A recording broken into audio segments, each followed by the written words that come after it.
नमस्कार दोस्तों। Maths by Dilip sir YouTube channel पर आप सब विद्यार्थियों का स्वागत है। और हम लोगों ने भारतीय रेल के इतिहास को प्रारंभ किया था और मैंने आपको हिंदी भाषा के अंदर मटेरियल प्रोवाइड करने की कोशिश की है। और भारतीय रेल का जो इतिहास है, हिस्ट्री ऑफ इंडियन रेलवेज, है ना, इसका पार्ट 1 अपन पढ़ चुके थे और आज अपन इसी का पार्ट 2 जो है उसको कंटिन्यू करते। कल क्लास नहीं हो पाई क्योंकि थोड़ा सा मेरी भी तबीयत ख़राब थी, इस वजह से कल मैं क्लास को कंटिन्यू नहीं कर पाया। और अभी मैं आपके लिए अच्छे से अच्छा मटेरियल हिंदी लैंग्वेज में तैयार करने की कोशिश में लगा हुआ हूँ। तो आज इसी सीरीज में अपन आगे बढ़ते हैं, कुछ और महत्वपूर्ण, बहुत ज़्यादा महत्वपूर्ण बातों को आज अपन पढ़ते हैं जो एग्जाम में डायरेक्ट प्रश्न के रूप में आपको नज़र आएंगे, है ना। मैं आपके लिए मटेरियल जो है वो ज़्यादा लंबा भी नहीं बनाने की कोशिश करूंगा कि बराबर हो और सारा एग्जाम पॉइंट ऑफ व्यू से इंपॉर्टेंट मटेरियल हो ना। ऐसा नहीं कि हर कुछ ही पढ़ा दिया जाए, वो सिस्टम नहीं रखेंगे अपन। तो आज अपन आगे बढ़ते हैं, कुछ और इंपॉर्टेंट पॉइंट्स जो आपको एग्जाम में क्वेश्चन के रूप में पूछे जा सकते हैं। तो ये पहले हमारे पास प्रश्न है कि भाई भारत का सबसे पुराना रेल इंजन कौन सा है। कई बार एग्जाम में पूछ लिया जाता है। तो भारत का जो सबसे पुराना रेल इंजन है उसका नाम है फेरी क्वीन, है ना, फेरी क्वीन। और ये भाप से चलने वाला इंजन है।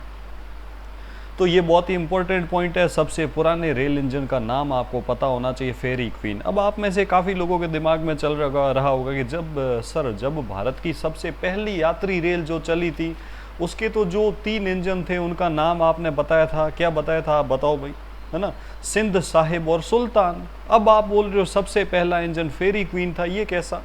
देखो, वो जो ट्रेन थी ना, वो जो रेल थी वो चली थी पहली यात्री रेल, लेकिन उससे पहले भी सामान ढोने के लिए रेल का काम किया जाता था और उसमें जो आपके पास इंजन काम में लिया जाता था वो था फेरी क्वीन। तो ये भाप से चलने वाला इंजन है और ये भारत का सबसे पुराना रेल इंजन है। अच्छा, और विश्व की सबसे बड़ी रेल प्रणाली की अगर अपन बात करें तो वो कौन कौन सी है, जैसे कि मैंने आपको बताया था, संयुक्त राज्य अमेरिका, उसके बाद चीन, उसके बाद रूस और चौथे नंबर पर जो है वो भारत का स्थान आता है। और एक और महत्वपूर्ण प्रश्न कई बार एग्जाम में पूछ लिया जाता है कि भारत की सबसे लंबी रेल सुरंग कौन सी है।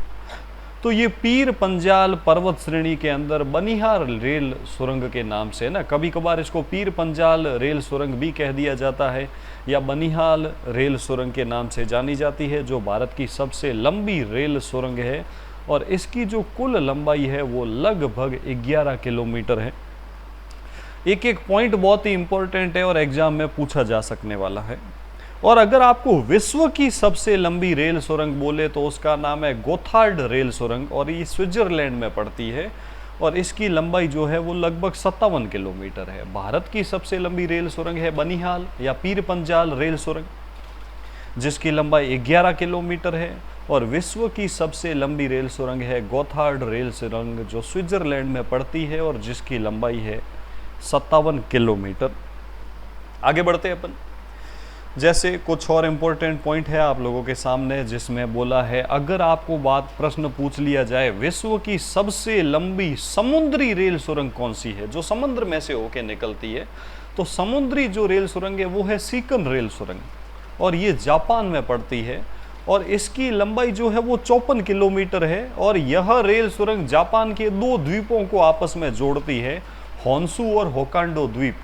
इन दोनों द्वीपों के मध्य ये रेल सुरंग समुद्र के अंदर से होकर गुजरती है। तो बहुत ही इंपॉर्टेंट है, ध्यान रखना, विश्व की सबसे लंबी समुद्री रेल सुरंग जो है वो जापान में है, जिसका नाम सीकन रेल सुरंग है। इसकी लंबाई 54 किलोमीटर है और यह जापान के होन्शु और होकांडो द्वीप को आपस में जोड़ती है। और अगर विश्व के सबसे बड़े रेलवे प्लेटफॉर्म की बात करें तो ये गोरखपुर के अंदर है। गोरखपुर उत्तर प्रदेश के अंदर विश्व का सबसे लंबा रेलवे प्लेटफॉर्म है।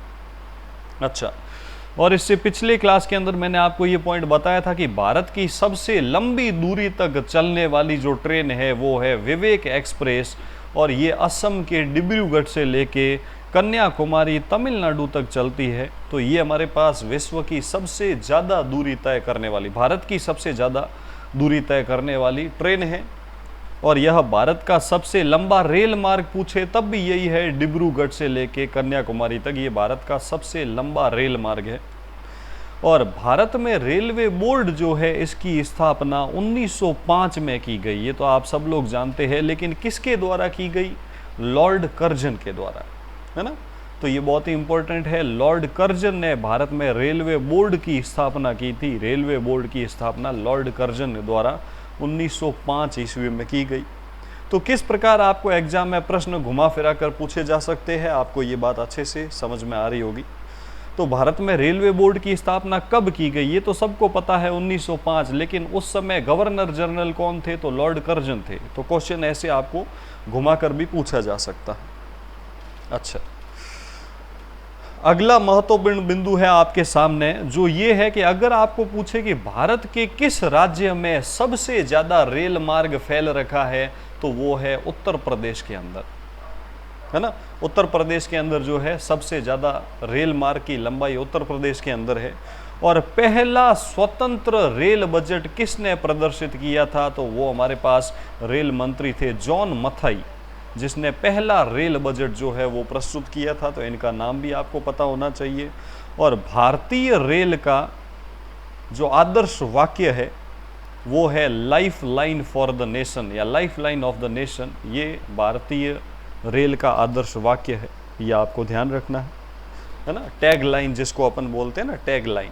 What is tag line of Indian railway, तो इंडियन रेलवे की टैग लाइन है life line of the nation, है ना। अच्छा, अब भारत का रेल संग्रहालय जो है, भारतीय रेल संग्रहालय, वो कहाँ स्थित है। कई बार एग्जाम में पूछा जा चुका है और वापस पूछा जाने की संभावना बहुत ज़्यादा है। भारतीय रेल संग्रहालय पड़ता है चाणक्यपुरी नई दिल्ली के अंदर। चाणक्यपुरी नई दिल्ली में भारतीय रेल संग्रहालय है। और भारतीय रेलवे का रेलवे स्टाफ कॉलेज जो है वो कहाँ पड़ता है, वो गुजरात के बड़ौदा में पड़ता है। तो दोनों बहुत ही इंपॉर्टेंट पॉइंट है और एग्जाम में कई बार पूछे जा चुके बिंदु है।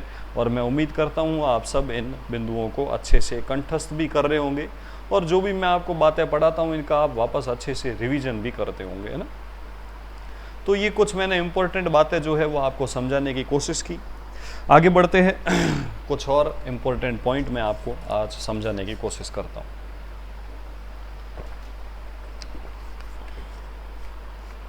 अगला पॉइंट है मेट्रो रेल से संबंधित, और मेट्रो रेल से संबंधित बहुत सारी इंपॉर्टेंट बातें मैं आप लोगों को आज समझाऊंगा, जिनको आप अच्छे से समझना। मेट्रो रेल से संबंधित पहला इंपॉर्टेंट पॉइंट यह है कि भारत में श्रीमती इंदिरा गांधी के कार्यकाल में 1972 ईस्वी में कोलकाता में मेट्रो रेल की शुरुआत की गई, है ना। इंदिरा गांधी के काल में मेट्रो रेल की शुरुआत की गई, और पहली जो मेट्रो थी वो कलकत्ता मेट्रो थी, जिसकी स्थापना 1972 में की गई।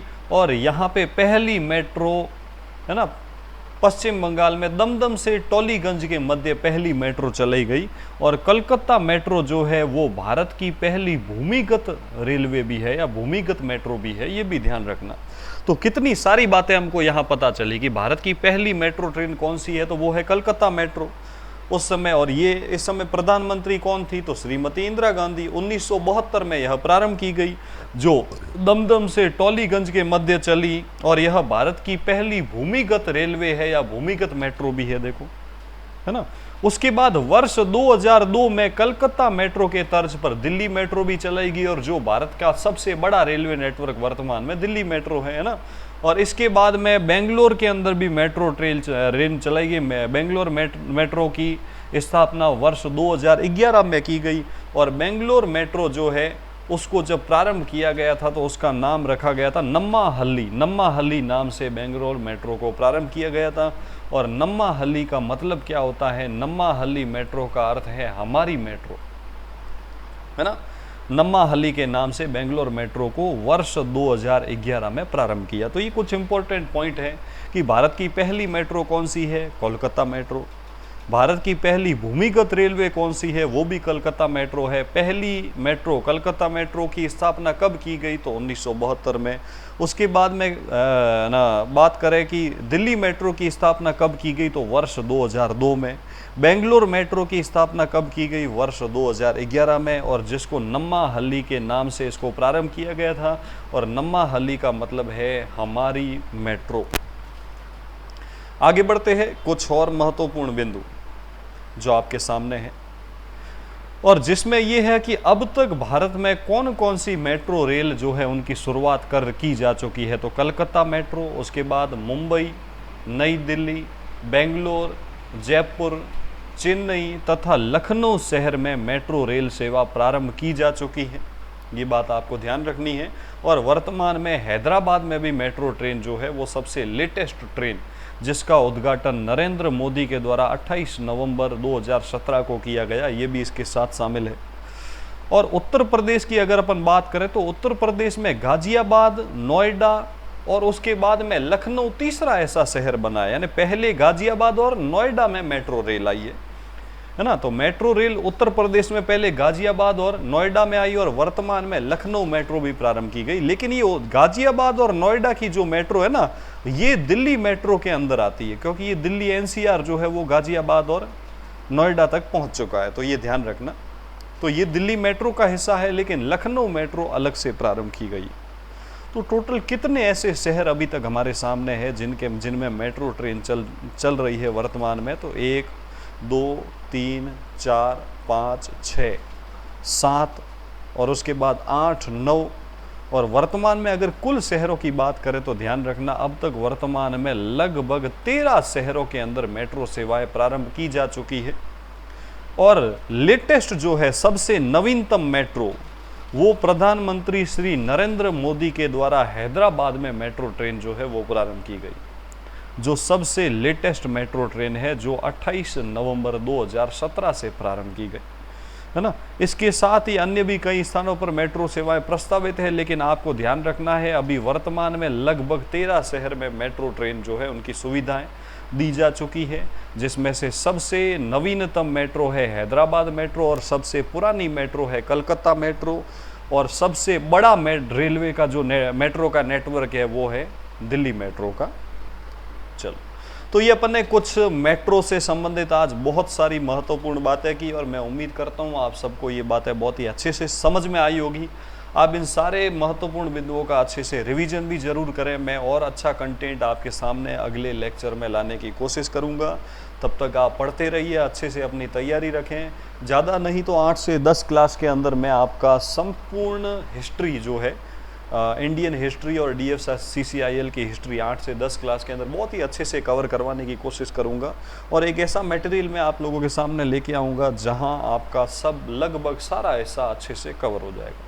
तो आज के इस वीडियो को मैं यहीं विराम देता हूं। जल्द ही मिलूंगा एक और नए लेक्चर के साथ। तब तक के लिए धन्यवाद। आप लोगों ने यदि इस चैनल को अभी तक सब्सक्राइब नहीं किया तो भाइयों सब्सक्राइब कर दें। आपके एक सब्सक्राइबर से जो है मुझे और ज़्यादा एनर्जी मिलती है। और ये वीडियो कैसा लगा ये आप कमेंट करके ज़रूर बताएं। और डिस्क्रिप्शन के अंदर आपके पास टेलीग्राम चैनल का लिंक है, वहाँ से आप इस PDF को डाउनलोड कर ले, जहाँ पे रेलवे 2 नाम से ये PDF अपलोड कर दी जाएगी, जिसको आप डाउनलोड कर लेना भाइयों। और बहुत सारी बातें मैं आपको एक्स्ट्रा भी बताता हूँ, उसको भी आप नोट करते रहा करो। तो आज के इस लेक्चर को मैं यहीं विराम देता हूँ। धन्यवाद दोस्तों।